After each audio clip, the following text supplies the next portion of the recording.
एक बेवडा त्याच्या बायकोला मेसेज करतो, एक पॅक अजून बाकी आहे, अर्धा तासाने घरी येतो आणि जर आलो नाही तर हाच SMS परत वाच.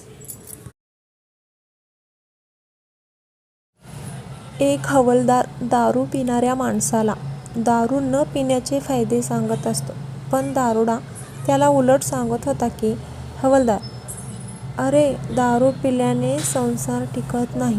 दारुडा, उलट दारू पिल्याने संसार टिकतो. हवालदार, अरे तुला दारू महत्वाची की बायको? दारुडा विचार न करता म्हणतो, दारू. हवालदार, कसं काय? दारुडा, अहो मी दारू पिऊन आल्यावर बायको मला मारते. मी दारू पिल्यामुळे मला लागत नाही आणि मी तिच्यावर हात उगारत नाही, त्यामुळे आमच्या दोघांची भांडणे होत नाही, त्यामुळे आमचा संसार टिकून राहतो. दोन बेवडे बोलत चाललेले असतात. एक बेवडा, अरे माझे घड्याळच हरवलं. दुसरा बेवडा, ते चालत होतं का? पहिला बेवडा, हो चांगलंच चालत होतं. दुसरा बेवडा, मग ते चालत कुठेतरी गेलं असेल, येईल ते उद्या परवापर्यंत. दोन पोरी रस्त्याने भांडत जात होत्या आणि तिथूनच एक बेवडा जात होता. एक मुलगी, देव करो तुला दारुडाच नवरा मिळो. दुसरा म्हणते, मला नाही तुलाच मिळू दे. त्यावर दारुडा म्हणतो, मी जाऊ का थांबू? नक्की कोण करणार माझ्याशी लग्न? प्रश्न, भारतात सर्वात जास्त बर्फ कोठे पडतो आणि त्याचे पर्याय आहेत?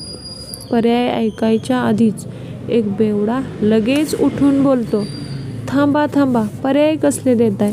मला माहिती आहे याचे उत्तर. सर्वात जास्त बर्फ सकाळी काश्मीरमध्ये पडतो आणि संध्याकाळी दारूच्या ग्लासमध्ये पडतो. एका दारुड्याची बायको दारुड्याला बोलते, तुम्ही मला दिवाळी दिवशी दारू पिणार नाही असं प्रॉमिस केलं होतं ना, आणि आज सकाळी सकाळी दारू पिऊन बसलाय. यावर तो दारुडा म्हणतो, काय करू, पर्यायच नाही. पोरांना रॉकेट उडवायचं होतं आणि मग बाटलीच नव्हती. एक दारुडा फुल दारू पिऊन रस्त्याने डुलत डुलत वाकडा तिकडा चालत चाललेला असतो. त्यावर हवालदार त्याला दरडावून बोलतो, अरे चालता येत नाही तर एवढी कशाला पिलास दारू? त्यावर तो बेवडा म्हणतो, सांगितल्याबद्दल धन्यवाद सर, मला वाटलं मी लंगडा झालोय का काय. दोन दारुडे दारू पिऊन रात्रीच्या वेळी डुलत डुलत चालत असतात आणि रस्त्यात त्यांना खड्डा दिसतो.